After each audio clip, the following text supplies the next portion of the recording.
खुलुमबाय आं सिबि रानी ब्रह्म गोजोन फुंबिलिनि बयनिसिमबो गाहाम हामलायनायखौ जासिहरनाय थाबाय आसा खालामो नोंथांमोना गासिबो मोजाङैनो दङ नोंथांमोननि थाखाय आं गोदान मोनसे भिडिअ लानानै फैबावबाय अन्नानै भिडिअखौ जोबजासिम नायलांदो आसाम पुलिसनि सासे कनस्टेबलआ हरखाबै जिउ खोमानो गोनां जादों जाब्रबथाय जानायनि थाखाय हरखाबै जिउ खोमानो गोनां जादों कनस्टेबल माधव चुटिया बिथाङा सार्भिस राइफल AK-47 राइफलखौ साफा खालामफुबाय थानाय समावनो आखाया गोरोन्थियै ट्रिगाराव नांदों बेनि उनावनो गुलिया बिथांनि बिखायाव नांदों डिब्रुगड़आव जादों बे जाथाय जानाय लोगो लोगोनो बिथांखौ फाहामथाय होनो थाखाय आसाम मेडिकेल कलेज एन्ड हस्पिटालावबो थिसननाय जादोंमोन नाथाय रैखा खालामनो हानाय जायाखै आसाम पुलिसनि कनस्टेबल माधव चुटिया बिथाङा डिब्रुगड़नि एडिशनेल सुप्रिन्टेन्डेन्ट अफ पुलिसनि PSOमोन दुखुनांथाव बाथ्राया बेसोदि जाब्रबथाय जानाय समाव बिथाङा थाखो 9आव फरायनाय गावनि फिसाज्लाजों लोगोसे बिसिखौ बे बुहुमाव एंगारलांदों नाथाय थैनायनि सानसे उनावनो फिसाज्लानि जोनोम सानबो दंमोन आरो जोनोम सान फालिनो थाखाय गासैबो थागथियारि जाखाबायमोन होननानैबो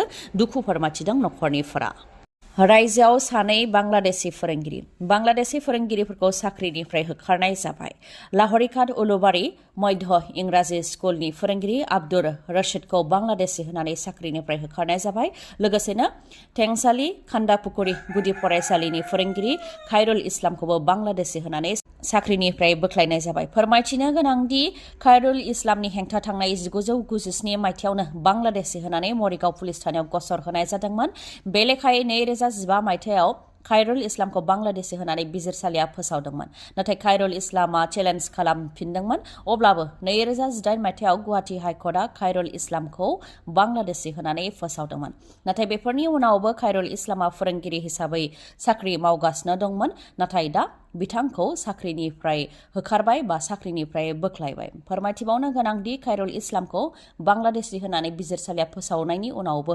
मरिगाव DCआ NRCनि लिस्ट बानायनायनि खामानियाव बिथांखौ थिसनदोंमोन साख्रिनिफ्राय बोख्लायजाखांनायनि उनाव फिन आरोबाव खायरुल इस्लामा गोबां फोरमान बिलाइफोरखौ लोगोआव लाफानानै लोगोसे बिमा आरो बिफाया आसामनि फरायसालियावनो फरायनायनि फोरमान बिलाइखौ लानानै फिन आरोबाव चेलेन्ज खालामदों बिटिआर गोरोबथानि दफाया आखरे मावजायाबा आसामनि सासे मन्थ्रिनि न'नि लांगोनायाव गावनि जिउखौ फोजोबनानै लागोन होननानै बिबुंथि होदोंमोन BTCनि गाहाय प्रमद बर'आ जायनाखि बिटिआर गोरोबथा खालामनाया 5 बोसोर जानो थाखाय गेजेराव आरो माखासे सानल' आद्रा दंसै बेनिखायनो बिटिआर गोरोबथानि दफाफ्रा मावफुंजायैखौ लानानै 9 एप्रिलाव हाग्रामा महिलारिया प्रमद बर'नि थैनाय सान फालिगोन होननानै बिबुंथि होदोंमोन बेखौ लानानै फिनजाथाय होदों प्रमद बर' बिथाङा बुंथिदों दि हाग्रामा महिलारिया थैनाय सान फालियोबा बियो आंनि थाखाय मोजां जागोन आरो आशीर्बादसो जागोन जेब्लानिफ्राय आं फरायसा आफादाव दंमोन अब्लानिफ्रायनो बिथाङा आंनि थैनाय सानखौ फालिदों आरो सोरखार दाजेननायनिफ्रायनो मोनफ्रोमबो दानाव बिथाङा जोंनि सोरखारखौ सिफायनो नाजादों नाथाय 4 बोसोर जाबाय सोरखारखौ सिफायनो हायाखै बेनिखायनो जाय बुस्थुखौ हजम खालामनो हायो बे बुस्थुखौसो जानो नांगौ आरो जायखौ अरनो हायो बेखौसो अरनो नांगौ नङाब्ला हाथाया बायगोन होननानै बुंथियो प्रमद बर'आ आरो बेबायदि राजखान्थिगिरि थायोब्ला जोंनि समाजा सिगां फारसे थांनायनि सोलायै उन फारसेसो थांगोन होननानैबो बुंथियो प्रमद बर' हाथाव BTC बाचाव होननानै हाग्रामा महिलारिया बुंथिनायनि सायावबो बुंथियो दि आंनि थांखिया बिथां नङा आंनि थांखिया 35 लाख रायजो राजाफोरसो बिथाङाबो 35 लाख रायजो राजाफोरनि थाखाय माबा बुंथों होननानै बुंथियो जुदि 17 बोसोर आरो 5 बोसोरखौ लानानै बाथ्रा दान्थेलायनोबा आं थागथियारि होननानै बुंथियो प्रमद बर'आ लोगोसेनो बुंथिबावदि 2003 मायथाइयाव BTC गोरोबथा जानायनि उनाव 5 बोसोराव BPF सरकारा मा खामानि मावदों आरो 2020 मायथाइयाव बिटिआर गोरोबथा जानायनि उनाव UPPL आरो BJPनि सरकारा मा खामानि मावदों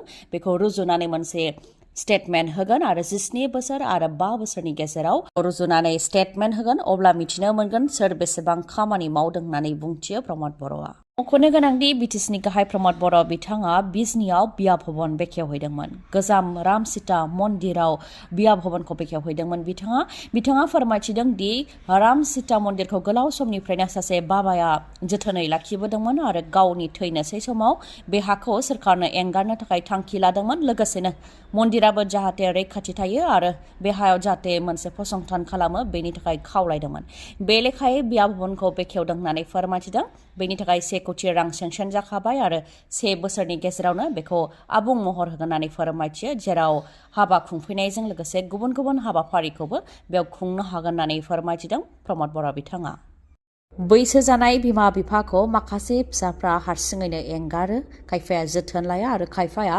आलाय सिलाय खालामनानै अल्ड एज हमाव दोनहैयो।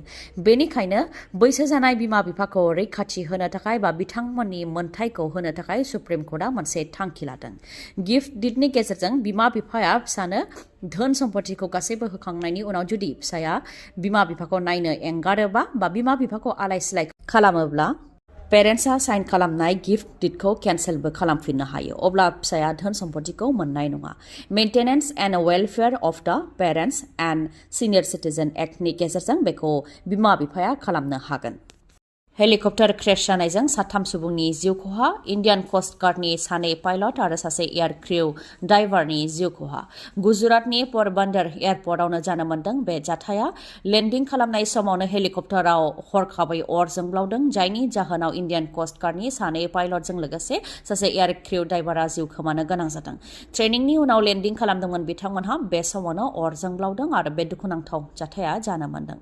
जिउ खोमानांनाय 3नि मुङा फारियै कामान्डेन्ट सौरभ, डिपुटि कामान्डेन्ट एस.के. यादव आरो मनोज प्रधान नाविक।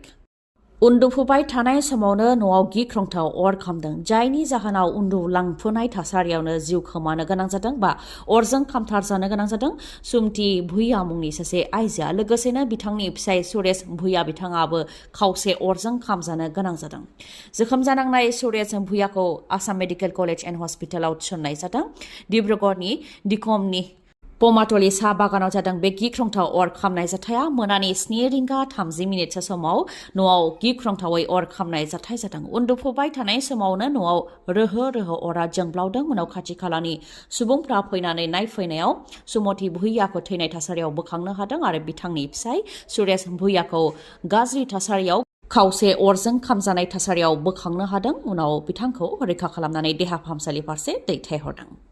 आईडी बेफ्रुनायजों 4 सुबुंनि जिउ खहा आरो 32 सुबुङा जोखोम जानो गोनां जादों। गंसे पेसेन्जार बासनि साखाथियावनो आईडी बेफ्रुदों, जायजों बे गिख्रंथाव जाथाया जानो मोन्दों। पाकिस्ताननि बालुचिस्तान लिबारेशन आर्मी हाथियार लाग्रा उदखारि आफादानो बे जाथायखौ सोमजिहोदों। बालुचिस्तान प्रभिन्सनि निउ भामान ओनसोलावनो जादों बे बम बेफ्रुनाय जाथाया। लामायाव पेसेन्जार बासनि साखाथियाव थानाय गंसे गारियाव आईडीखौ दोनदोंमोन। बेनि उनावनो बे बेफ्रुनाय जाथाया जानो मोन्दों। जायनाखि पेसेन्जार बासाव गोबां सल्जारफोर दंमोन, बेनिखायनो सल्जारफोरखौ थांखिनानैनो बे बम बेरहोनाय जाथायखौ खालामदों जानो हागौ होननानै सन्देह खालामनाय जादों। आरो बे आईडी बेफ्रुनाय जाथायाव गोबां सल्जारफोरा जोखोम जानायजों लोगोसे पाकिस्ताननि सिनियर पुलिस अफिसार जहिब महसिन बिथांजों लोगोसे बिथांनि नखरनि सोद्रोमाफोराबो जोखोम जानो गोनां जादों। दिनैनि भिडिअआ एसेनोसै। गाबोन फिन लोगो मोनफिनबावगोन। नोंथाङा जुदि आंनि भिडिअखौ मोजां मोनदोंबा लाइक, कमेन्ट आरो शेयार खालामनो दाबाव। गोजोन्थों।